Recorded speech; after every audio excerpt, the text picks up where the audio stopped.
Hey guys, it's been a while since we've recorded a podcast, but here we are in the new year, dropping one for you guys. And a while back, we got a chance to compete in the Mixer Creator Matchups tournament for Destiny 2, which we won with our teammate Jyelly, took first place, which makes us one times tournament champions.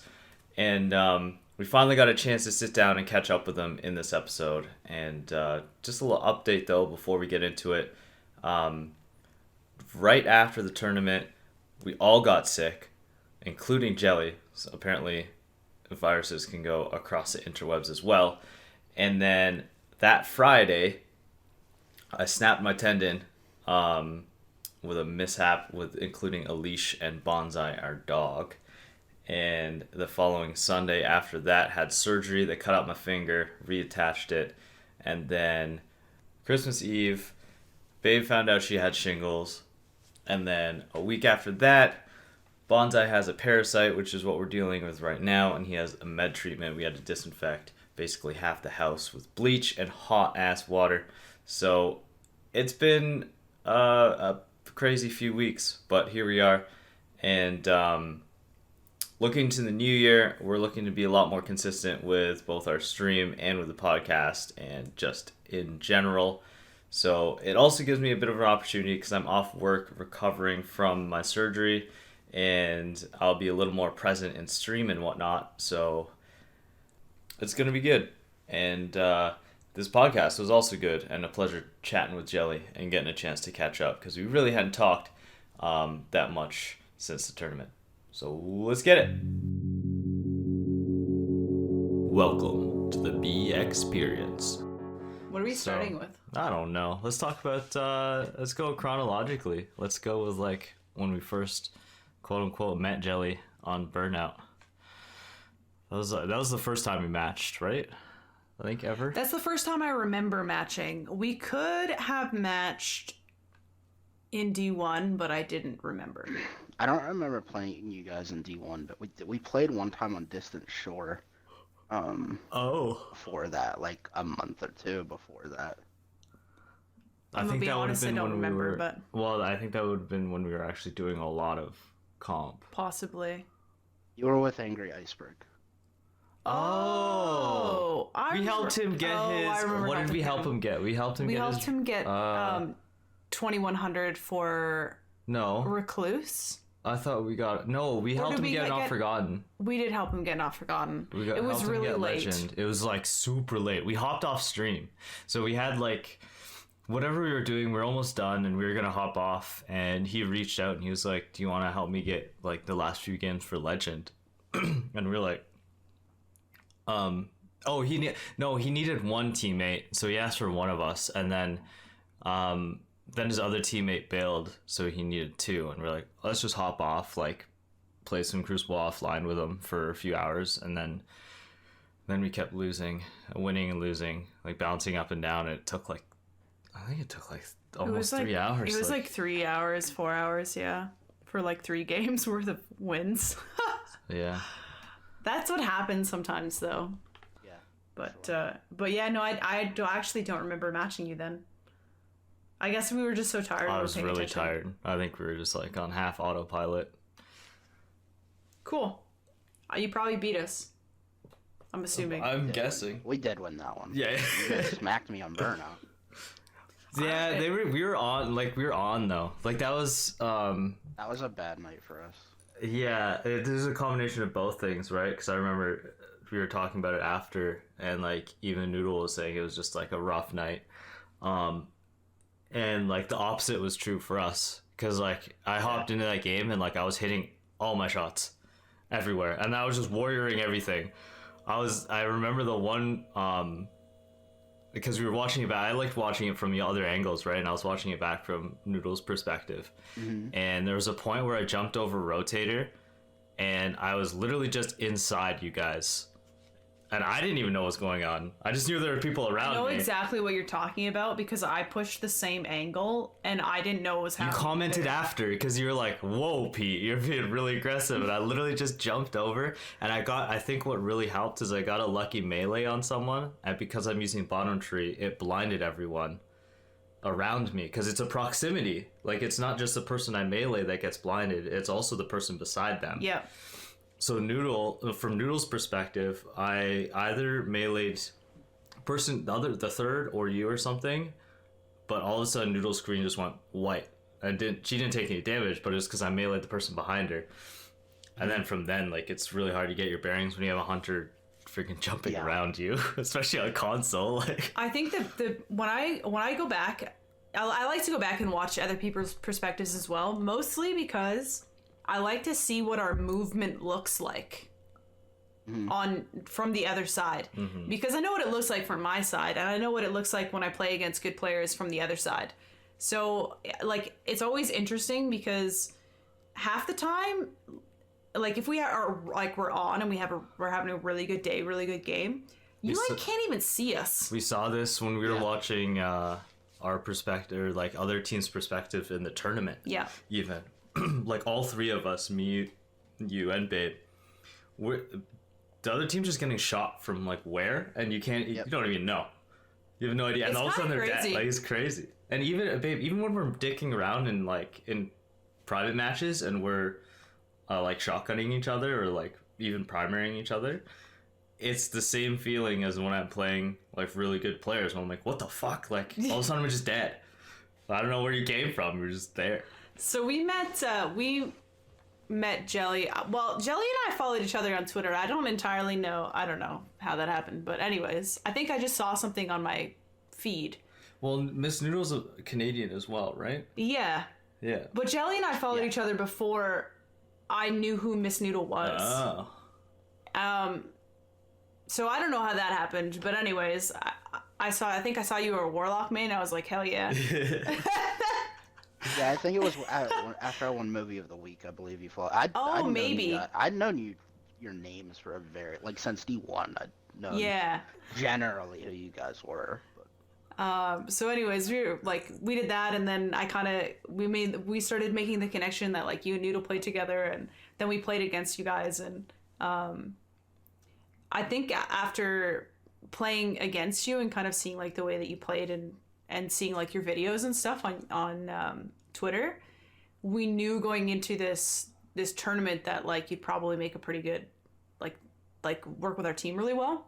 Yeah. So one thing I would say was even faster than that, because I straight up, when we flew in, and first we were like, whoa, we actually matched them. Like, we've for some reason we thought we were going to match them. We would have matched you earlier than that. Well, because we both do so much comp help, I was kind of surprised it took us that long to match each other. I was inspecting you, and you had Bygone's Mindbenders, and you're a Storm, and I was like, babe, he's using your loadout.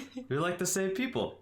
And then, like Babe said, like after playing, I had a feeling that was, I guess subconsciously that was in the back of my head when we had to find a third. Yeah, so if you guys hadn't heard, because we kind of got off the podcast for a little bit, we played in a Mixer Matchups tournament. Would have been, it was like halfway through December, right? Yeah. A few weeks ago. Yeah, a few weeks ago. And basically, Mixer puts these tournaments together for all sorts of different games. And they give a partner kind of a little bit of control over it, and they broadcast it on that partner's channel, and they get to showcast and show off the teams and do the whole thing. So a friend of ours, Nighthawk, reached out to us and was like, "Hey, Captain's putting together this Destiny tournament. Do you want to play like us three?" And we were like, sure, that sounds amazing. That sounds really fun. And then this weird course of events happened. So first of all, we were practicing. We were getting ready.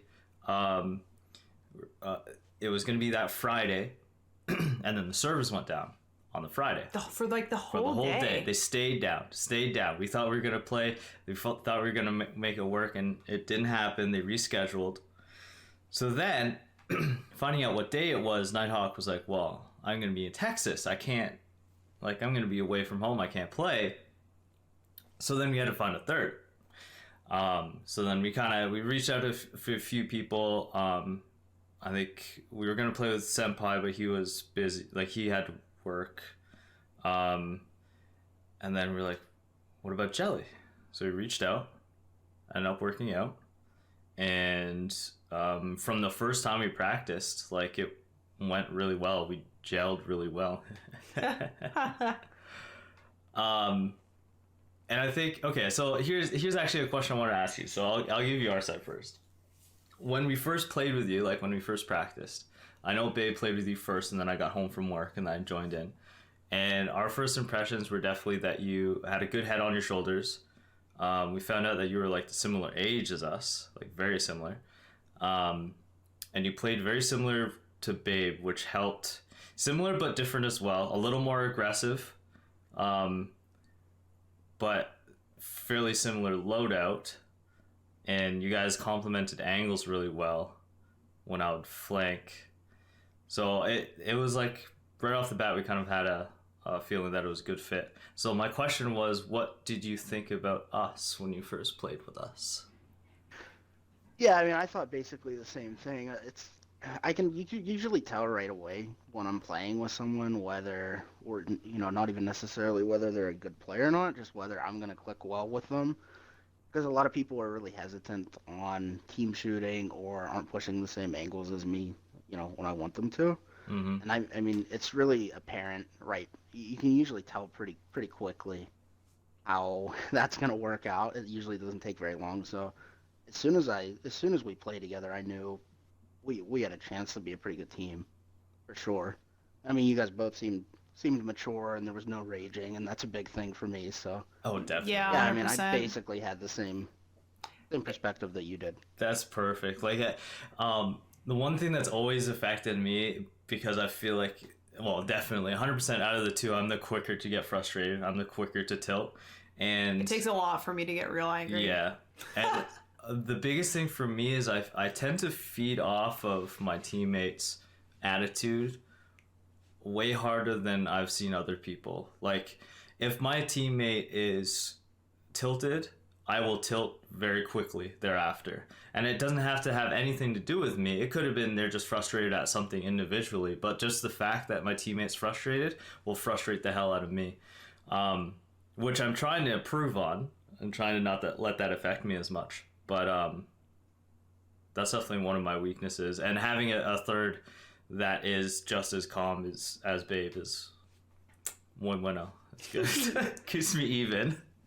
What I was gonna say was, Jyelly mentioned it doesn't matter how good they are.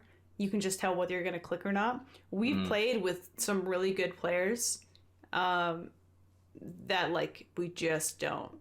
It just doesn't work. Like they're good, they're great players, but we don't move the same way as them, or they don't move with us, or whatever it is, and it just all kind of falls apart. Which is interesting because, like, I think sometimes I can understand how we essentially beat teams that are, like, stat-wise much better than us, just from, like, team comp and, like, how they play together. Sometimes, like, teams just fall apart. Pete did that thing where he gets up and walks away. So I was trying to not interrupt, but I was really cold because I couldn't get this fire to start. So I'm grabbing this blanket. See, he does it even when we're not streaming, guys. This is why I have a counter in the chat I for how many times he gets up. I didn't want to be didn't want to interrupt your train of thought. All right, so going fast forward to tournament day, we got some practice in, and our first matchup was against Truth. Yeah. On Wormhaven. So neither one of us has really played in a lot of like tournament environments. So like, how did you feel kind of going into that?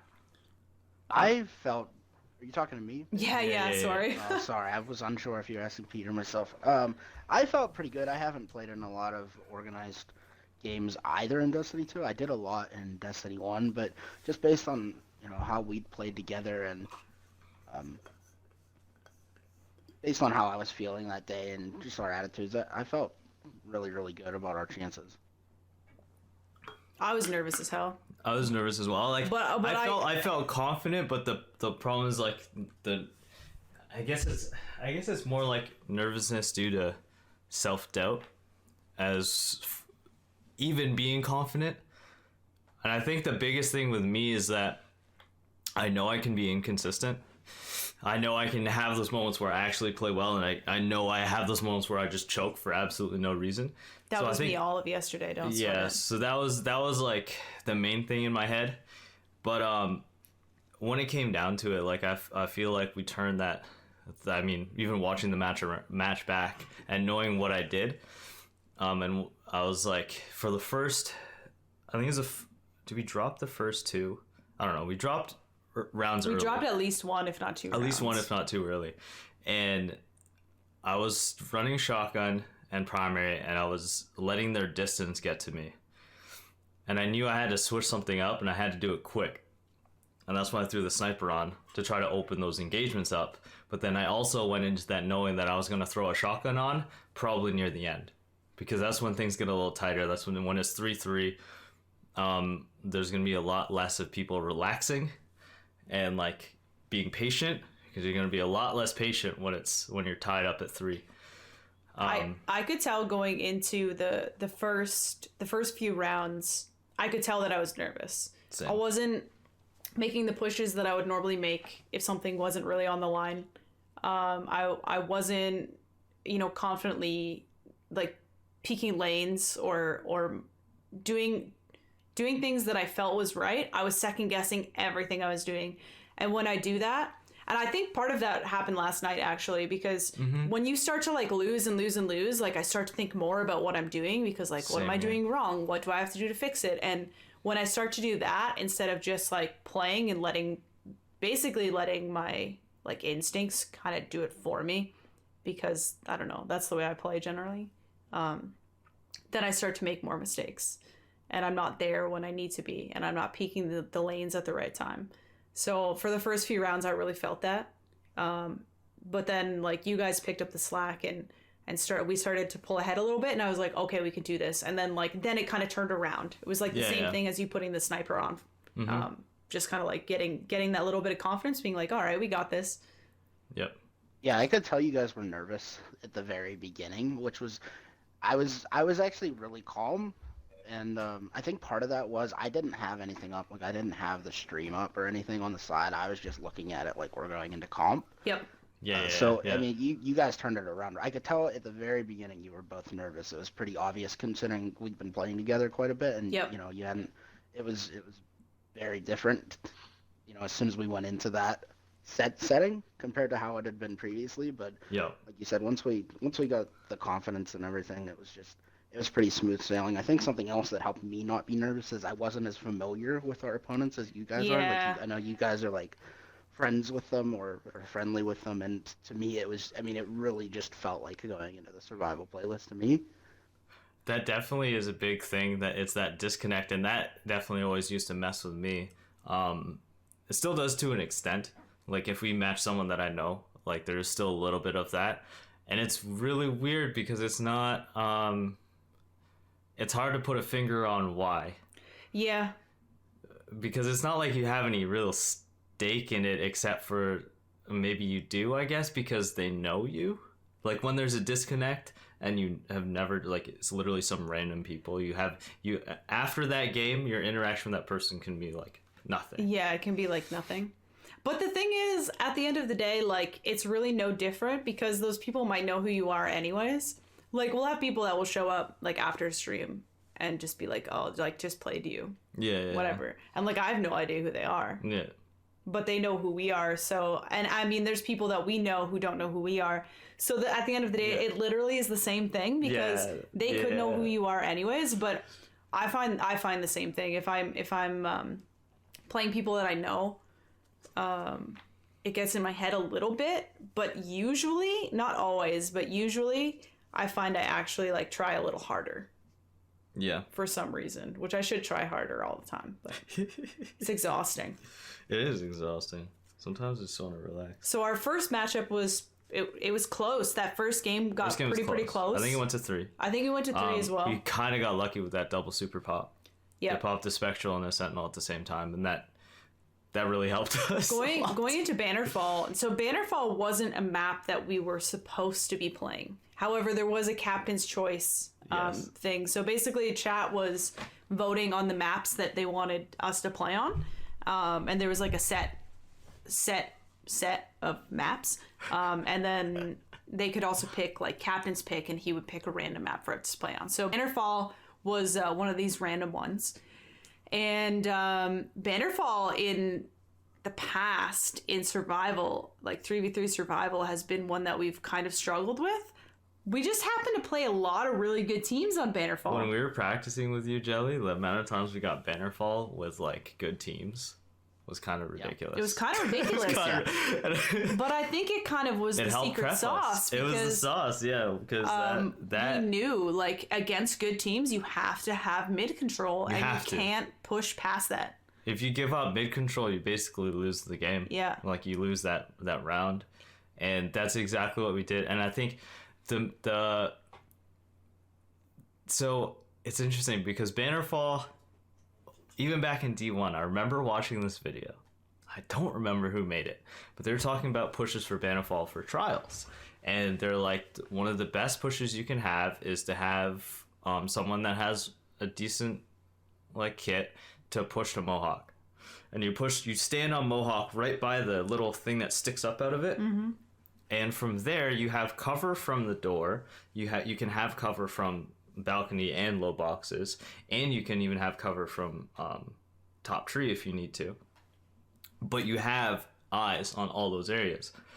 So one of the things I started doing was, when I was running shoddy and even not, I was jumping almost over Mohawk and nading down at that corner where almost everyone comes out. Yep. They usually walk right down in the middle of spawn, then they go left out the door, and they're in that little like cubby area with the pillars, and I'll nade that and then just start shooting at things. It's like a madman, just like, I see red, I'm just going to shoot at it. And that would usually make them back off. Even just past that door, you have them. Yeah. It's like that threshold of that door is like a portal to having mid control. If you're stuck behind that in spawn, like you're doing not much to control mid. Yeah, you could snipe out, but... Well, it can be really tough as well, because if you get kind of backed out of mid and they set up in mid really well, it can be very tough to push out of anywhere, because from mid you can see most of the spots where you would push into mid. Yeah, like the balconies, high and low. Bait them all. Yes. You can usually cover them all from cover. Like, and when we say set up mid, doesn't mean, just not to get it wrong, it's like misconstrue that. It doesn't mean like standing in one spot in mid and just ADSing down the different areas. Usually when we're setting up, we're rotating around mid. At least I know that, like, you're checking all the spots, and you're pinging your radar to see where everyone is. And once you know where everyone is, you can cover their choke points very easily. So that game was definitely very strong for us. And that was 2, right? We didn't play a third game. No, because we squeaked out a win on that first game. So first team's down. We had 3 more teams to go? 2 more. It was just 2 more. Was it just 2 more? Yeah, because we only played 2 more. Yeah, we played Dad's team. Oh, and then that's we played right. the finals. Oh, It's I felt very bad short. about that one. It's very short. I felt bad about that one because we got Jav 4 twice in a row. We played Jav 4 and that twice wasn't in a row. supposed to happen. No, it wasn't supposed to happen, and Jav 4 is 100% one of our best maps. And we just control it really well. I feel like it fits our playstyle really well. Maps of that size are kind of my favorite. Yes. In Destiny 1 and Destiny 2. Symmetrical as well. Yep. Symmetrical-ish anyways. Round. The round maps are fun. Except for that one that was a PS4 exclusive. But it's beside the point. They brought it back, yeah. Javelin's one of my favorite maps in the game for sure. I was really surprised they let us play it twice. I mean, I was happy about it. Yeah. I was happy about it too, but I thought. also felt bad because I kind of knew we'd already snowballed it on that map, and that's the thing. That's you know what? That's almost like a death sentence too, right? Because if it's okay, so you win. Say we won the first game on Javelin, and then it's Javelin again. Like, how does that feel for a team that just lost on Javelin? I know how it felt for a team that just won on Javelin. Felt great. Yeah. Because we just do it again, right? Like, we have it. We're on home turf, basically. Yeah. Whereas if it was a different map, you can go into it as a fresh slate. It's like a reset, like a different opening, whatever. But yeah, it's also kind of like that thing where I've noticed that the more we play a team, the better we play against them, Yep. because you can start learning their habits. You can learn like kind of how they're playing. And even more so if it's the same map. For real. Well, that'll be interesting. We'll talk about this more later, but we've planned and organized a Destiny 3v3 league. And Jyelly here is a sub for one of the teams. Yeah, so we'll talk about that in a little bit before the end for sure. Let's finish up with the league. Did you want to go through like how we felt playing the games, like all the series, or did you want to just kind of talk about the finals or? Sure. Like, what were your thoughts on the series against Dad's team? Either of you. For me, the first two games, again, it's just it's nothing negative. It's just I wasn't familiar with any of the players that we were playing against. So for me, Yep. it was I didn't I felt extremely confident in those first two games. There's not too much to speak to. To me, they just It was felt like another day at the just office. Yeah. another I feel game you. sort of. We had never played with or against anybody on Dad's no. team. No. Well, we never played with or against Or anybody on Truth's Truth's team team. either, but I'd watch Nope. his stream a little bit. I'm not that I haven't watched Dad, because I have, Yeah. but I feel like I haven't really watched him play a lot of PvP. Nope. So I honestly, and I hadn't watched Butters play either, but I knew that like from the get go, like he had a shoddy on, and we were actually 9 to shotties. yeah, But it's interesting because watching the games back, like the first game was actually kind of back and forth. Like Yep. they won a couple rounds. When we were playing it didn't feel like that. And I think it was because we felt so confident on Jav. Like the Jav, that series against Dad, not to knock like how they played or anything, but it was mainly because we played on Jav twice in a row, and I felt comfortable, I felt confident. It did feel like we were just doing a comp run because we were at home on Jav, and just pushing, same thing. And then I threw a sniper on, and then I was sniping a bit, and it was like that was working. I know what you mean. The losses didn't feel like a big deal. No, The rounds that we lost yeah. didn't feel like a big deal. Even though I think we only won 4-2 on the first one, like Yeah. it was 3-2 at one point, and it was like 2-1. Like It was wasn't pretty close, it was but it we were wasn't a way. confident that we were going to pull it out. Whereas if that had been on like Widow's Court or something that we weren't as comfortable playing on, it probably would have felt a little different. Yeah. I hadn't thought about that until just now, but you're right. So yeah, let's get to the big finale. For the finals, we faced Big Daddy Tej, Red Dagger, and Bams. We hadn't played with Bams before. We were going to at one point, but just didn't work out. But we've played a bunch with Dagger, and we've played some with Tej. So we kind of knew how they played, which and actually before this, like about a week and a half before this, we did accidentally match the full team in comp when we were practicing with Nighthawk, and that We didn't have Nighthawk. We were helping. We had Bushido. oh, we had Bushido. Yep. That's right.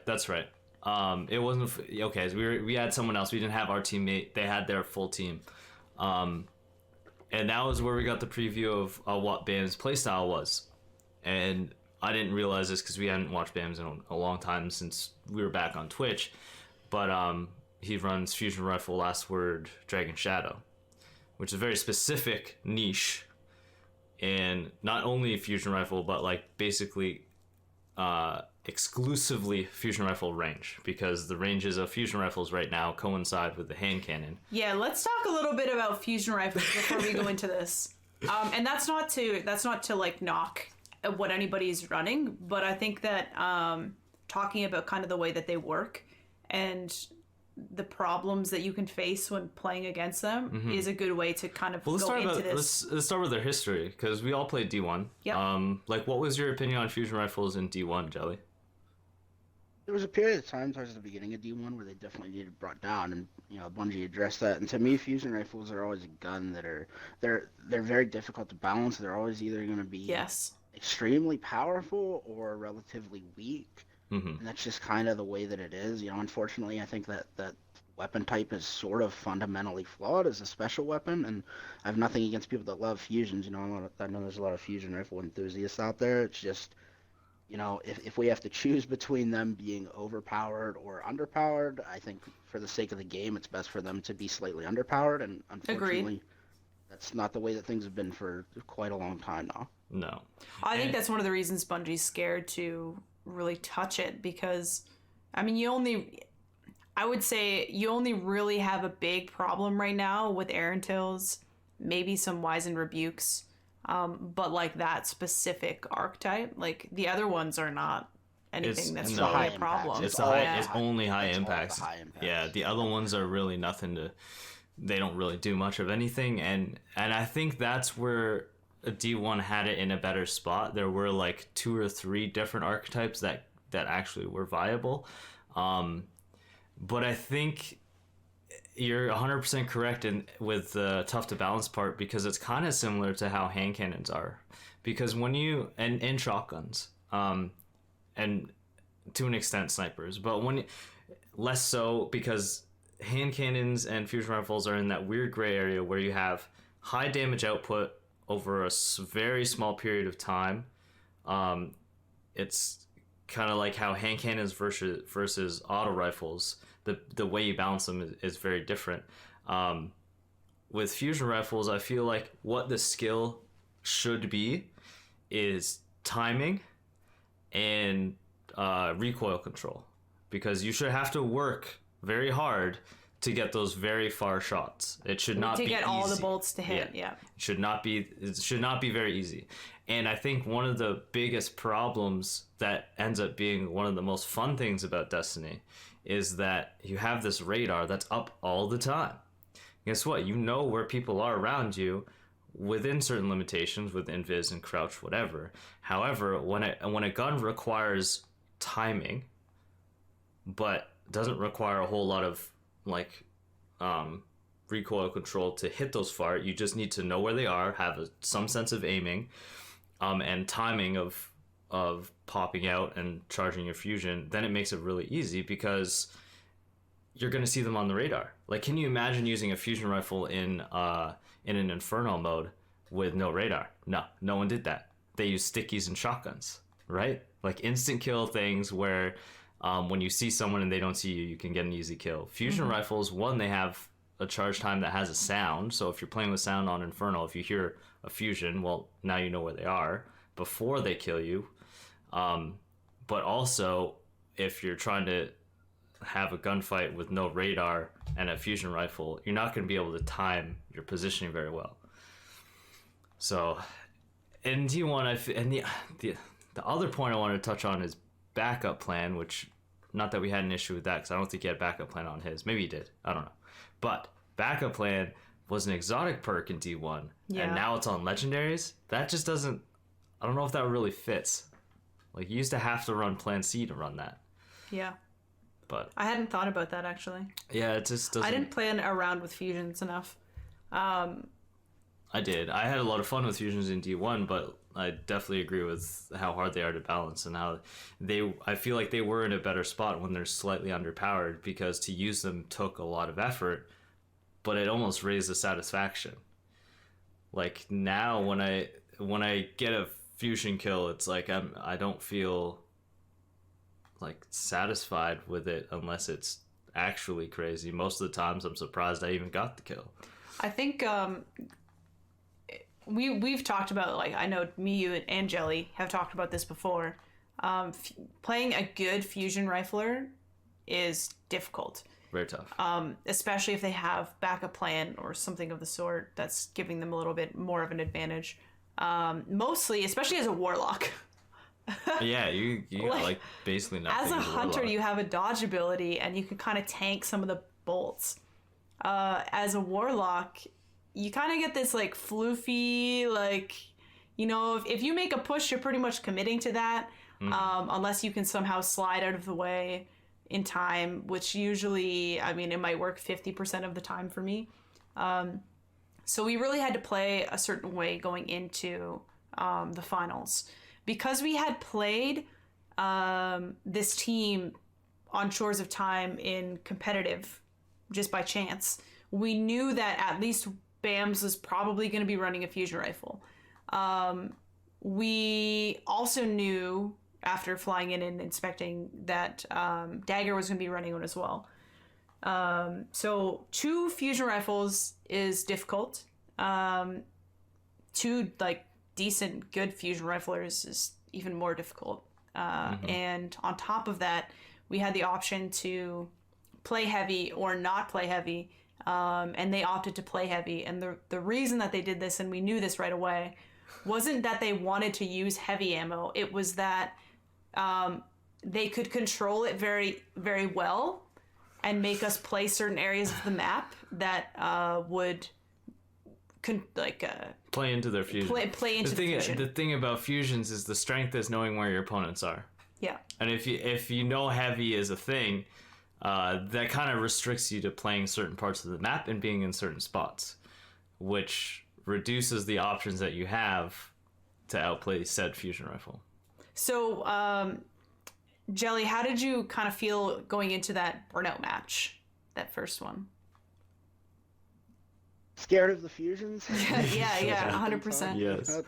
I mean, I felt slightly more nervous just because I'm familiar. You know, I had actually just played BAMS 2 a week prior doing comp help, and the game that we played him, he actually started without the rental, and we went up a round or 2, and then he switched to it, and just having that, seeing the difference between, and you know, BAMS is a really good player. Like, I'm not saying anything otherwise. BAMS is a great player, but seeing the difference between a really good player without that weapon and then a really good player with, and knowing going into the burnout game that he was running that fusion, that was the only time during the entire tournament that, and it wasn't even a question about self-confidence. It was just like, okay, this is gonna be a game. Yep.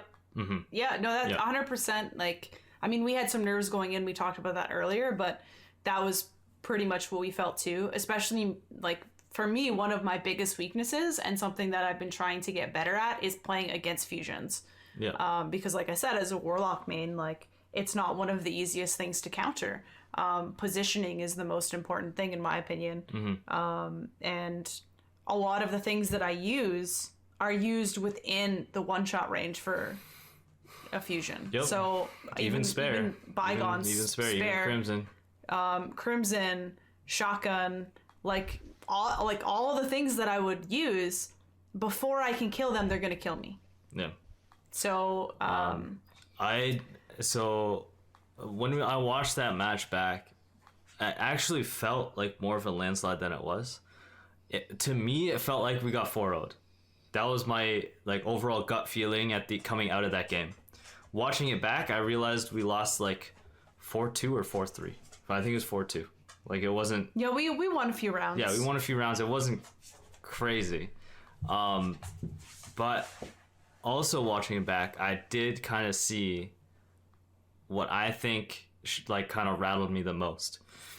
And it was going into that, my first thought was to try to out aggression, get in there and outplay the fusion rifle using my reaction time and speed.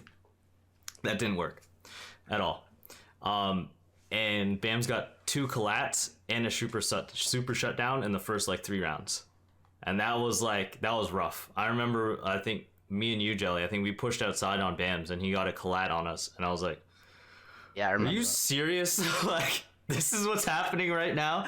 And then it happened again on the stairs, and then Babe popped her super and got fusioned out of it, and I was like, what is going on? So and again, this isn't to knock anybody we played against. They're all great people. They're all great players. We're really good friends, and but I would have been interested to play that series again with no fusion rifles on either side, and just see kind of how it goes, because it is a very different game. Or just one. Or just one. Or just one. Even like what we have the league set up as. But it's a very different game when they're not in play. And one that we're much more comfortable with. So 100% they played the strongest game against us that I think they could have played. By putting those fusions in play and playing the way they did. Like, it was very smart to play heavy. That was a fantastic choice on their part. It was a very strategic choice, 100%. But yeah, I think there were some very good matchups. Second game, that kind of, I think that put a little wind in our sails for sure, because we ended up on Javelin, and it was like, yeah, that's right. Oh, thank God. like this will give us a little bit of momentum. Like, we can push this through it. It was interesting because listening back, they were like, I really hope this goes to distance, goes like full 3 games. And when we flew into like it was pulled that it was Javelin, I was like, this is going to game 3. Like, we're taking this map. This is going to game 3. Like, we're not giving up. This is where we turn it around. And I also put the sniper on then too. Yeah. I decided to kind of switch it up a little bit and slow it down. And I know that you guys, because what I noticed on Burnout was that you and Jyelly were both doing a really good job of baiting the fusion and rotating out of it. And I was not, because I was usually, if I was close to it, I was trying to push it when I shouldn't have. So I think that's why, like, when I went to Jav 4, I was like, I'm going to throw the sniper on and I'm going to try and do what you guys are doing. Yeah. I played that entire tournament with Bygones. Since then, I've actually been playing around with a lot more weapons. I have like a nice spare rations that I've been trying to get better with. Crimson. I might have actually used Crimson once in the tournament, but I don't think so. I'm pretty sure I played all of the games with Bygones. I think it was all Bygones. And it's kind of weird to peek shoot with pulse rifles.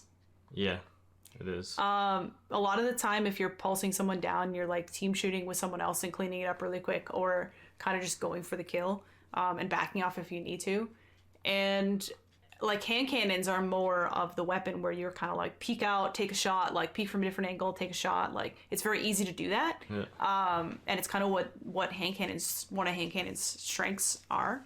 So, like, looking back at how I played and thinking about it is kind of strange, because I was peek shooting a lot with a pulse rifle around cover to, like, there's one play that comes to mind. I was in mid on heavy and I didn't want to give up control, and I think you were both respawning or coming in from somewhere else. And Dagger was there with a fusion rifle on the other side of kind of like that little heavy spot on Wormhaven. We were low in the pit. And I was like peek shooting with a pulse rifle and like pop shotting him as he was fusioning me around this post.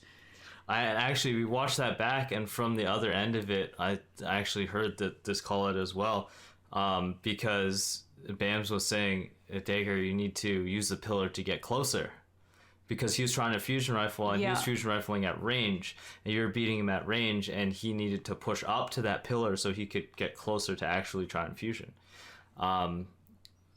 So you definitely played that correctly, using cover. And this is the other thing I wanted to mention with fusion rifles is that, because we were mentioning earlier, playing a good fusion rifler is tough. And one of the main reasons, I think, because a good fusion rifler is aggressive as fuck. Yeah. They will push into you so hard, you don't know when you die. You just die.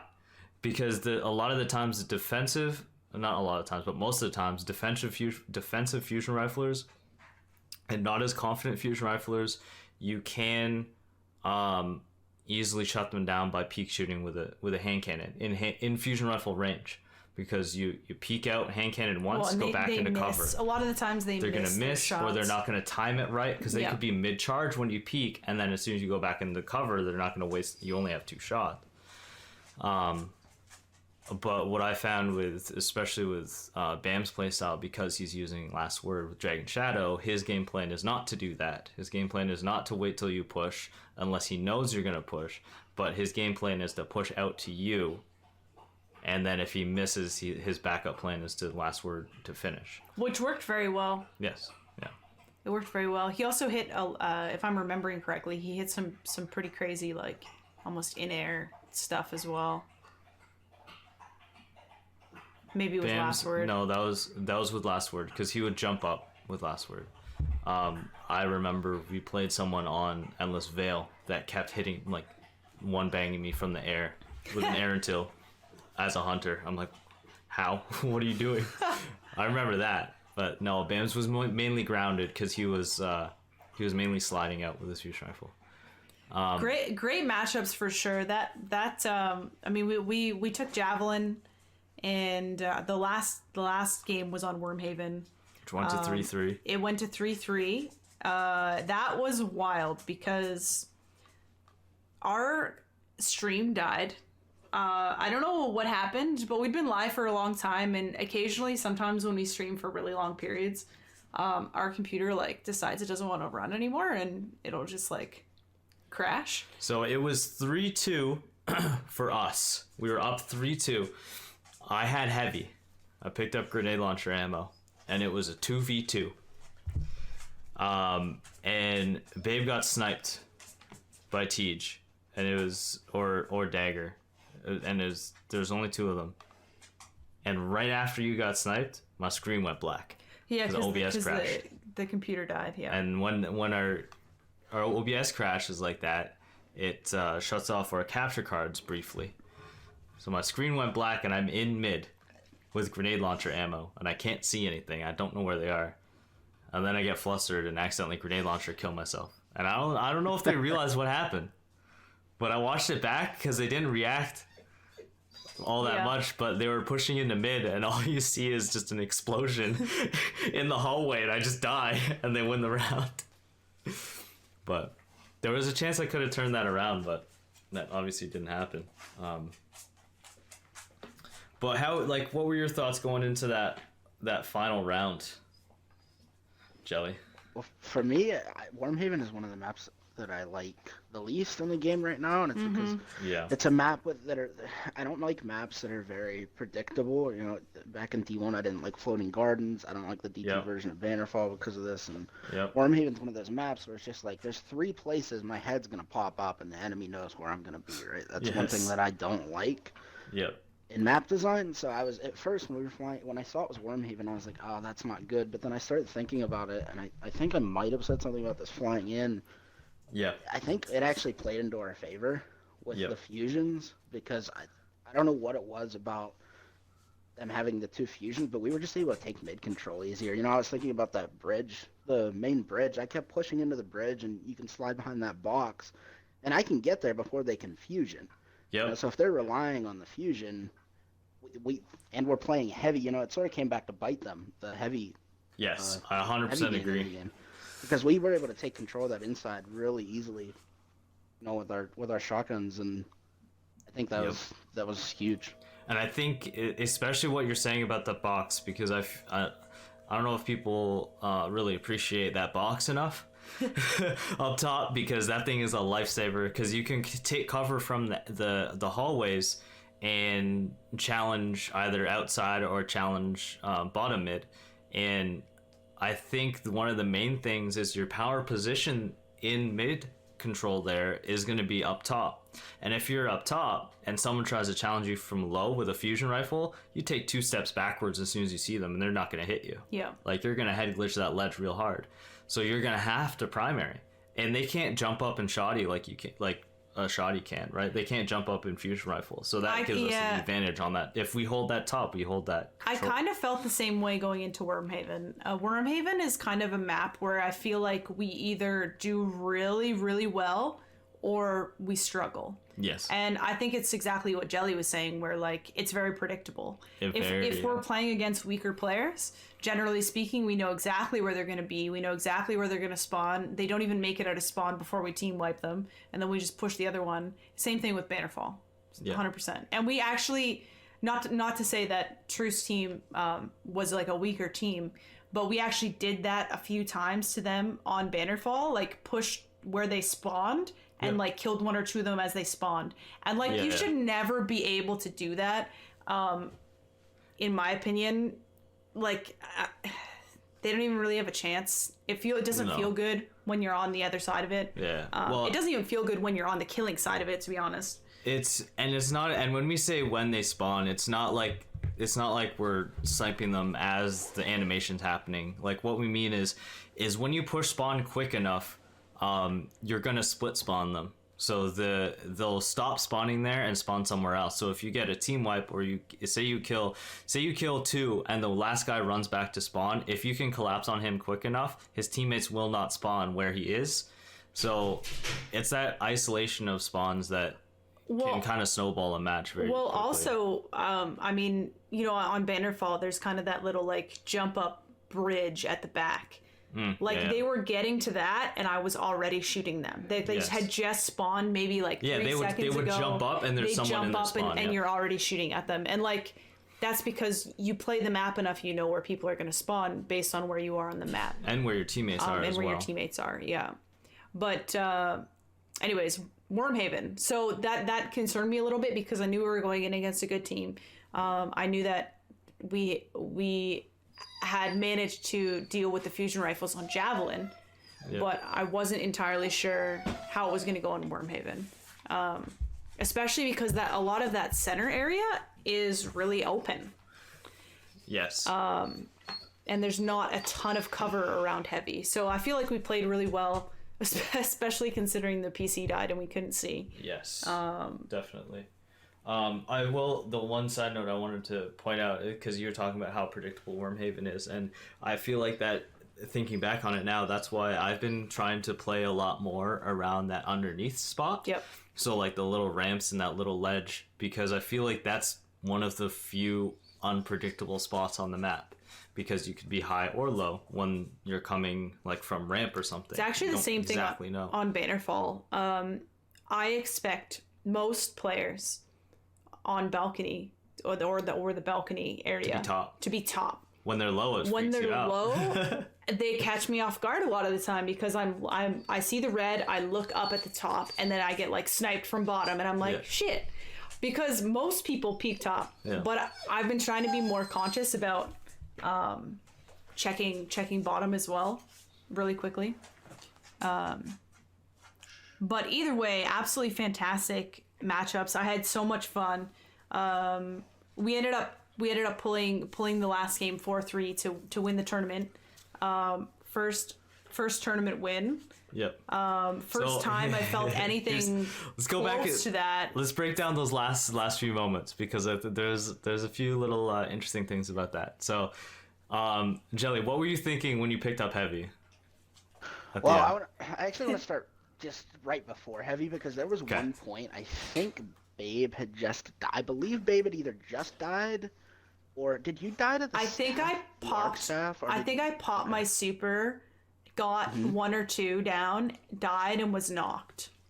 Yeah, because we were down pretty hard that last round, and I remember at one point Pete and I were up and you were knocked, and I believe it was a 2v4, and they had a staff and a storm, if I'm remembering this correctly.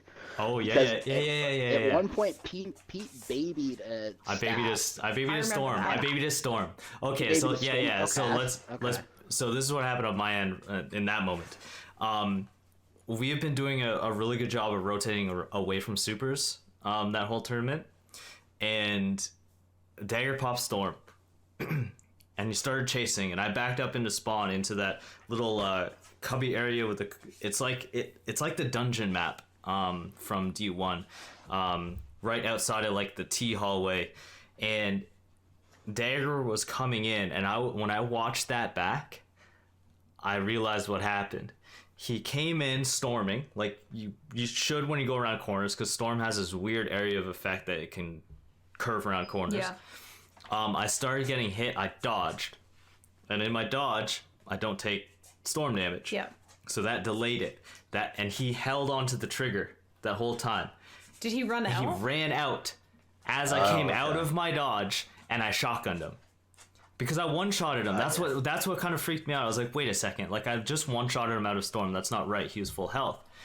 So, okay. So, I took the Storm out, and we were scattered at that point. I don't even know where anyone was. I feel like I was already knocked. I don't know. Yeah, I think it was just you and I at that point, but I could be wrong. Like, you guys seem to have a much better memory of these games than I do, but I know at one point I believe it was 2v4, and I'm not sure, maybe it was the same Storm that you ended up babying then. He popped it and chased me into a spawn, and I just outran it. I just ran away from it. Yeah, no, it was the same Storm. It was the same Storm? Yep. Okay. Because you were like back in spawn, like in that little side room, right? Kind of I by think outside. that was the final round. That was 3-3. It was 3-3 at that point, because I remember watching that back and being like, holy shit, if I didn't do that, we lost. Yeah. Like, it was over. Huge, you being able to kill that, but that was, he popped, Heavy was coming up, and I was on the bridge, and he popped Storm, so I ran out into the spawn, and I just outran it and circled back down below. They pulled Heavy, which thankfully, I'm not sure which player grabbed Heavy, but he grabbed a linear fusion. Oh, yeah. That would have been Teach. He was running linear fusion. Aped him. Yeah, I just aped him, and I was able to kill him. And I'm not sure what happened, because then it was, at that point, you were getting close to your staff. Okay, and so I had Heavy. So so now I know what, and this is coming back to me, because so you ran back in spawn, he chased both of us, he ended up finding me, so I killed the Storm there. Yeah. Then you dropped Teach, and so then you had Heavy, I was up, I was close, and there was 3 of them respawning. Yeah. However, Bams was up, because we watched this from their perspective too. What happened was, Bams was up, and I think he asked like who's spawning or how many we have up, and I think there was a bit of miscommunication. He didn't realize that Teach was respawning. He thought it was a 2v2 and he had to make a play, so he pushed out at you basically as Teach was running from spawn. So if they had played that slow, they would have had a 3v2 and would have had positioning and Bams up, but Bams pushed you, and that allowed you to grab him with the truth. That makes a lot of sense, because I couldn't believe I had a rocket and he just ran at me.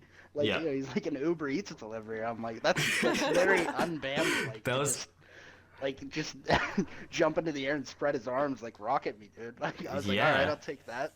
So exactly. That was I remember you being like, I'm close to staff, and I was so worried. I don't know why I was so worried, but I was worried you were going to get picked, because you were like playing around under the bridge, and I'm like, dude, just stay there, because I had it covered with Shoddy.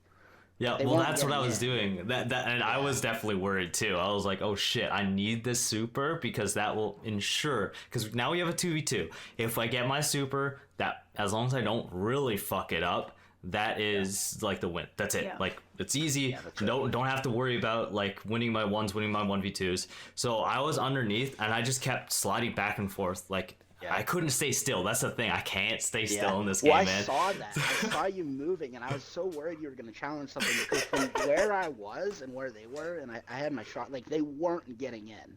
If they tried to get in, they were going to get shotgunned. So I was trying to tell you, I'm like, please, just stay there. I was so worried you were gonna like stay still, Pete. Yeah, well, I was just worried you were gonna think they were gonna like push in or something, and I knew the same thing. As soon as you got that staff, it was over. So. Yeah. It was terrifying. I on one hand, I'm like really sad that people didn't get to see the end of it. Yeah, same here. Because they didn't see me babying the Storm. They didn't see that entire last round. Yeah. Like, the final round really was good. It was a good last round. About that last bit, like, from their perspective and from like the Shoutcaster's perspective, it looked a little dicier than it actually was, because I went down to literally absolute. Like, I was so close to dead, but I knew you were right on my ass. Like, I knew it. Because as I popped super, I ran by you, because you were like on that corner, and I knew you were there to follow up anything I did. So I wasn't really that worried about it. Even if I died, like, we would have had that, because you were Yeah, I don't know if you literally saw right from there. my angle or not, but I actually thought you were gonna get babied at the very end. I thought so actually too. too. I actually shotgunned whoever it was that you killed at the very end. You I got actually him. It wasn't shot- even he me. would he would. Oh, was it actually? I'm me? pretty sure it Because was you. I don't gonna think it was say, me. If you didn't kill him, he was gonna die to my shot. I was literally right behind you with mind benders. So Yep. I'm Either way. 99% sure that you got the kill on him. I don't even think I got it. If like watching it back from Tej's perspective, I was watching myself push in, and I could see you like you're literally like attached to Yeah, me, that guy's coming in touching me, behind, yeah. and I was like, yeah, it's over. Like you can't really Yeah. do much against that. So It was very close though, like very well very played close. games. I mean, the fact that it came down to a 2v2 at 3-3, like, what more could you ask for, right? So, Definitely super fun. What I was gonna say before we kind of backtracked there was, the feeling of like winning something like that, like winning a game that actually had like some sort of stakes Yep. or prize or whatever was like that was like one of the best feelings like ever. Yeah. And It brought me back to trials. that's what I was gonna say. Yeah, Is that it was the used to feeling. feel that way when we would, help somebody to the lighthouse for the first time, or win like a it's like 3-3 or 4-4 whatever, like 4-4 trials game, and you flawless, win, like no mercy, like yeah. just crazy stuff. And I think that's one of the things that Destiny's really missing right now. So I'm hoping. Well, it's one of the reasons that we wanted to do the league. Yes. Was kind of give people a place for people of all skill levels, to kind of get in the competitive mode, and maybe have a little bit of something on the line, and kind of see what they can do and have some fun in a safe space. So Yep. I'm pretty excited for that. We talking just, I guess, going into the league. We've planned this league. It's 3v3 clash. And we have 16 teams signed up. So we have 2 divisions. Mm-hmm. One division is their team average is about 1.2 plus KD, and anything under that is pretty much in the other division, which is actually really nice because I feel like we're gonna have some pretty close competition in games, which I'm really excited for. The differential is only about like 0.4 max. Yeah. Like it goes from like 0.8 to 1.2, like just under 1.2, and it goes from 1.2 to like about 1.67. Yeah. So it should be pretty good. Where everybody's gonna play each other once, and which is 7 weeks worth of games, and then we're gonna do like a tournament day. It'll probably be 2 days. We'll do one for each division, I would think. I would. Yeah, that's probably the plan. But that's kind of cool because you get like your series games that you get to play once a week, and then on top of that you get to play in kind of like a tournament style thing, which is kind of neat because there are a lot of people signed up that probably haven't had the chance to do any sort of like tournament type play. And we're gonna shoutcast once a week on Wednesday evenings, which is kind of cool for us because that's something we've been wanting to practice. So it's gonna be fun. it's kind of a really It's gonna be a cool, good time. yeah. And assuming everything goes well, we plan on doing another one next season, and maybe adding a PC league in as well, because right now we're only doing Xbox. So pretty excited about it. Our dog is being very needy. I think he needs to go out. / he's just a baby. He's just a baby. Right? It's okay. He's just being sick a right baby. now. I can't be mad. Yeah, so you're a sub for Ozzy's team, which is Damn kind of sub. yeah, it's kind of funny because Senpai is the third, and it's gonna be like one of the other, which is cool because Senpai was he was hoping to get in, but he was just on the waiting list, so now he'll actually get to play. Yeah, it's funny how things work out. They're just, especially the last little while, there were so many different little pieces that like got us to the point of winning that tournament. Like so many like pieces that just fell in place. So if Nighthawk hadn't, let's start from the beginning. If Nighthawk hadn't invited us, we may never have been involved. Yep. If we had been involved, we probably would have had a different teammate, which who knows how that would have went. And then if the servers didn't go down, it wouldn't have gotten rescheduled. And if it didn't get rescheduled, Nighthawk would have been able to play. Yeah. And it wouldn't have been Jyelly. And I don't know, it's just kind of. Oh, and actually, we were talking about how like interesting to hear your opinion on this, Jyelly. Like if Bam's team had used not fusion rifles for the whole tournament, or like we were under the impression that they weren't using fusion rifles, and then they threw them on. Do you think that would have been worse for us? You mean if it was a surprise? Yeah, if it was a surprise. Nowhere, they just tossed fusions on? Yeah. Ultimately, I don't think so, because we ended up losing the burnout game. Fair enough. I think it probably would have been exactly the same outcome, because I think we would have been shocked by the fusions during the burnout game. We would have lost the burnout game, but then I think we would have readjusted. That's fair. Enough. That is fair. I would have been interested to see like if they kind of switched up things throughout the matchup, how we would have coped with it. Like, for example, how you were switching around Pete from, like, sniper to shotty and different things. I actually switched around a lot less than I thought I was going to. And I feel like I should have... Here's the thing. It's hard for me to say now, because now I don't play with my regular setup. For those of you that don't know, I snapped my tendon in my finger, my ring finger on my left hand. So I can't use anything but my index finger and my thumb. So I have the Logitech, there's the Xbox Adaptive Controller, Logitech Adaptive Kit, and I have buttons on the floor that allow me to use left trigger, left bumper, and click and left stick with my feet. But, so the first time when we matched Bams and Dagger and Tej, I was running Chaperone. And I was doing really well with it. I was outplaying the fusion with Chaperone pretty handily because I was being able to shotgun at a lot further ranges and kill them faster than the fusion.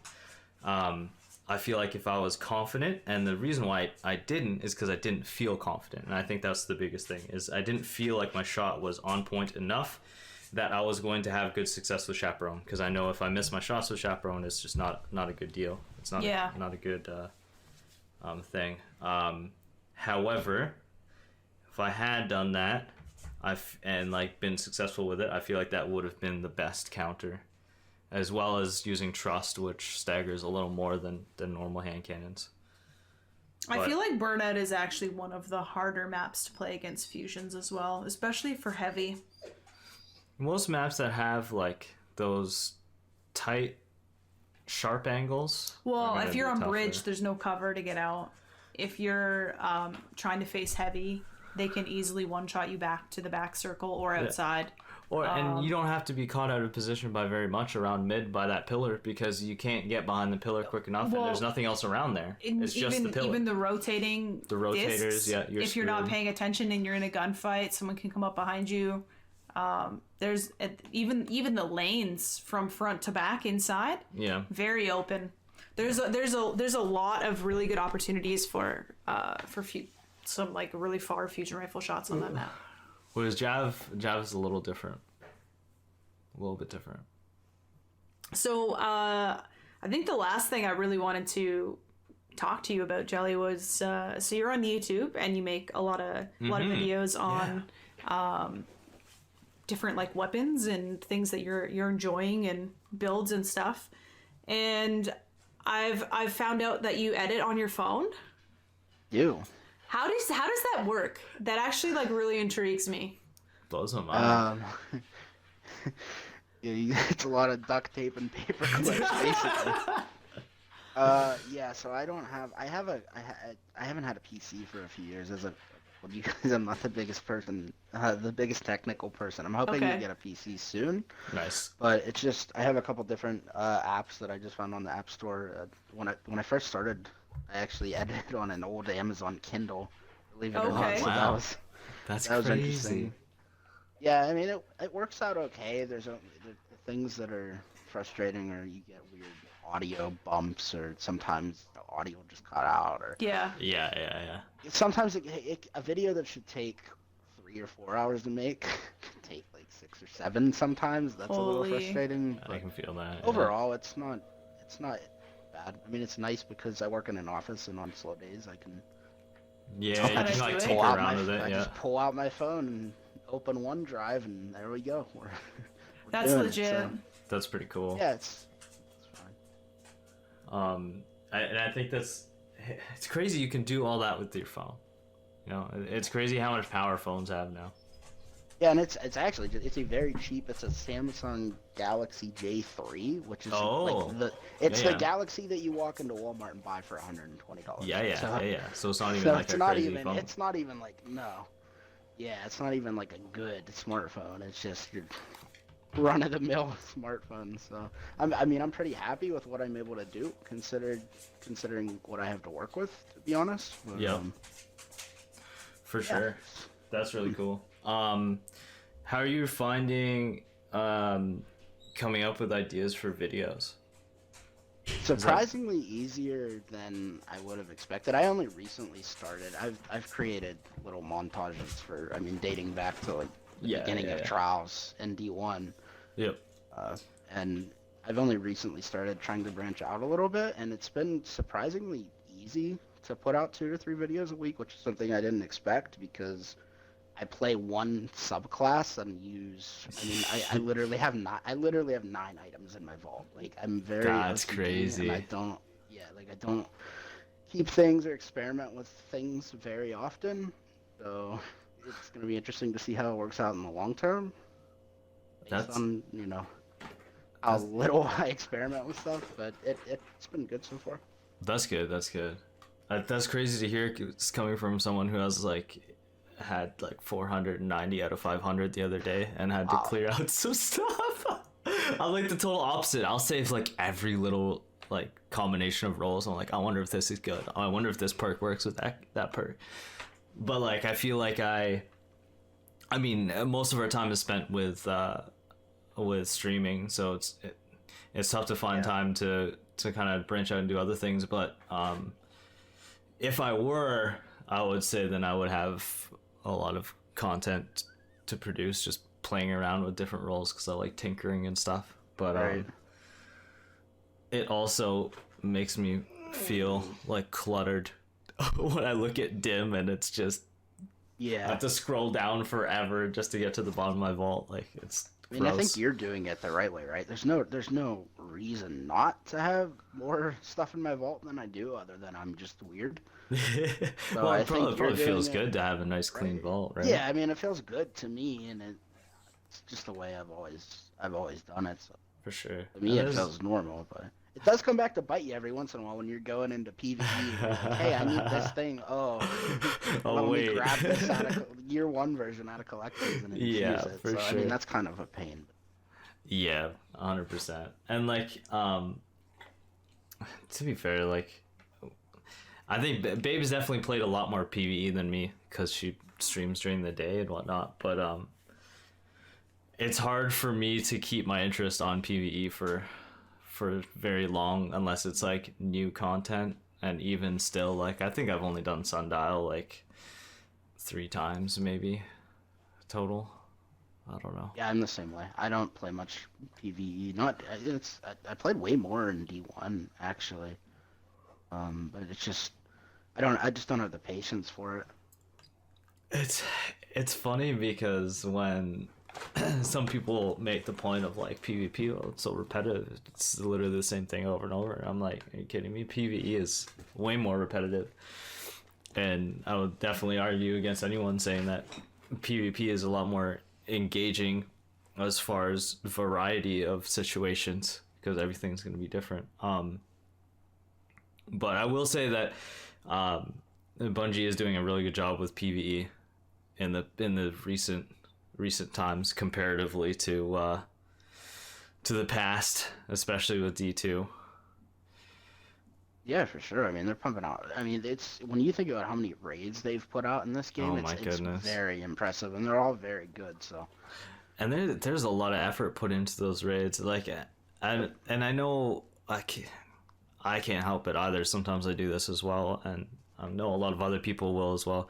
Compare it to World of Warcraft with as being like an MMORPG, but if you looked at the raid frequency coming out with WoW, um, sure some of it was more complex, but at the end of the day, they were working with a lot simpler models. Like they were working with characters that could only walk on the ground. There was no right, jumping or anything like that. And you're using like the sandbox you're using was fairly simple in comparison when you look at what the game has to do. And that's not to say that WoW isn't complicated because it is, but most of the complications are with stats, with how numbers work together and how abilities work and whatnot. Whereas the complexity of the visuals, the environment, and the interactions between the environment and you in the raids of Destiny raids is absolutely fantastic for sure. Garden is actually super fun. Like I mean, we've only done it like 4 or 5 completions or something, but the ones that we've had were hella cool. yeah, I actually haven't got to play Garden yet, which is kind of disappointing to me. We'll have to pull you in next time because I want to do it soon at some point. Just because Yeah, I'd love to. I get the time for sure. definitely. Want to do it. I just wish that you could get Ascendant shards from something other than freaking Master Nightfalls, because I swear to God, and we were talking about this the other day, Master Nightfalls are harder than the raid. I would definitely say to get the full rewards. I mean, to complete it, like you can just sit there and like we did it the other day, and not the other day, a few weeks ago, maybe a month ago, and it took us like an hour because it was tough, but we got it done. However, you don't get the rewards that you could have gotten if you do it faster and kill more champions. Right. Which on one hand I like, because this is the whole thing that me and Babe have talked about this multiple times, how we want quests and bounties and stuff to have more varied pathways to get to the completion. Like if you for example, that stupid Iron Banner quest where you have to get rocket launcher kills, like that's so pigeonholed into one thing, whereas you could be like, okay, get explosive kills and grenades, grenade launchers, rockets all count, or get precision headshot kills, and you could do that with a scout rifle, hand cannon, or whatever. I feel like things like that would be a lot better, and even like the better that you do, the more progress you get. Like maybe it's get 200 kills, but headshots count for 4 or something. So on one hand, it is cool that the faster you do the Master Nightfall, the more rewards you get. On the other hand, it's freaking tough, but I don't want to do them. I just want my Ascendant charts so I can masterwork my War Mantis gauntlets for Hunter. Yeah, I'd love to see some Crucible ways to get some of that stuff. Yes. Do we talk about that? Yeah. I was basically just talking about a little bit about PvE stuff. Yeah. And whatnot. Well, I'd love to see, like, either from Valor resets or something. We That's what we're talking about, like every stream, 5th Valor reset or something. Yeah, You get an Ascendant like a shard guaranteed Ascendant shard. I mean, if you're resetting that much, like, Yeah, I would say I think we'll probably I think it's probably a pretty good bet that we'll have some developments towards PvP here shortly. So I know think it's so. tough next to be season. patient. I think so. hoping. I'm hopeful. Yeah. Well, I think good bet. I think Trials is coming back in the next. If you can get Maybe Ascendant next shards from season. Trials, If you can get, count me in. You know? 100%. It sounds like the right move to me, for sure. So, and I feel like they're in this position where they have to. I think the biggest thing that we've seen is the population of D2 drop a lot, and at the end of the day, it's gonna be PvP content that floats you from content drop to content drop. Yep. Because when there's new content and players complete it, what do they do? right? Like they're not gonna do it again for no reason. Some people do. Some people do. A very small minority will play through content over and over again, but that's not going to be many people. And we've seen it in the past. We've seen the evidence that PvP, if there's some interest in PvP, that will keep the player population up. And even if PvP players have a reason to play PvP and also guns to acquire from PvE, they're gonna play PvE. Yep. Most PvP players in Destiny, even if they hate PvE, they'll be willing to do some of it if there's stuff they want for PvP. Yep, for sure, 100%. Well, I know we got to wrap up here because people got places to be. Yeah, and we did like an hour. It's great. Honestly, I didn't think it was an hour, and I looked up and we were like 104. I was like, oh. Great conversation. Kind of cool to go back and talk about all that tournament stuff again. And where can people find you, Jyelly?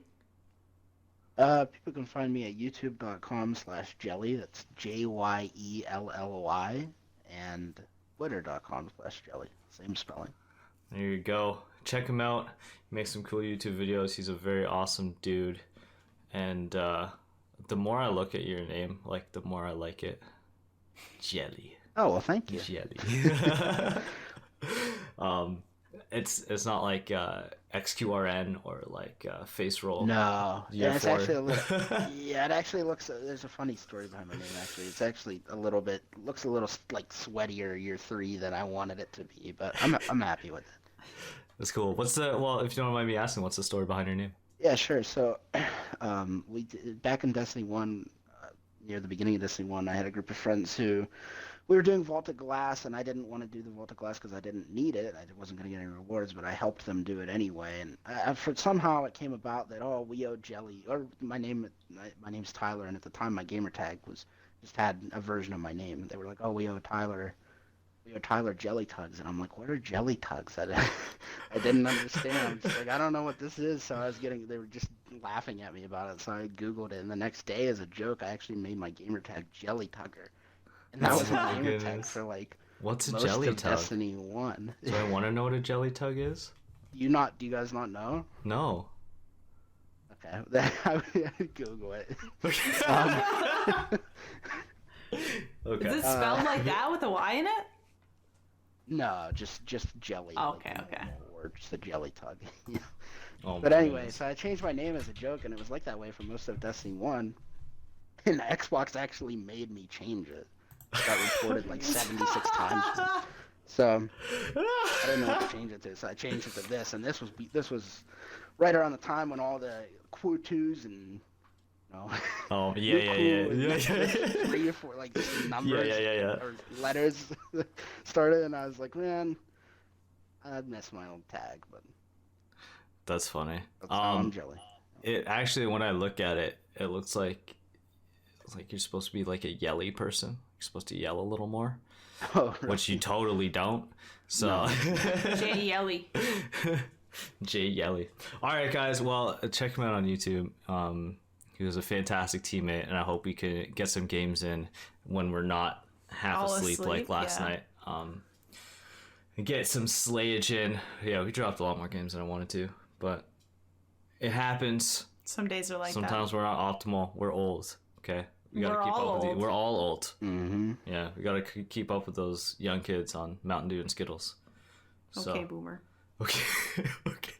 Your sister said that to your dad. They were over the other day, and I was dying Oh, it was laughing. great. Oh my goodness! Her dad was like, "What are you talking about?" That's funny. She's like, "Okay, boomer." Alrighty, well, we'll wrap it up there. Happy New Year, everybody. Thanks for listening, everyone. If you want more of us, you can find everything BXP at babexpete.com, including links to all of our socials, YouTube, merch, and our discount codes for Into the AM clothing and Advanced GG energy drinks. Our main focus is our live stream at mixer.com/babexpete, where we live stream video games and foster an amazing community. Peace.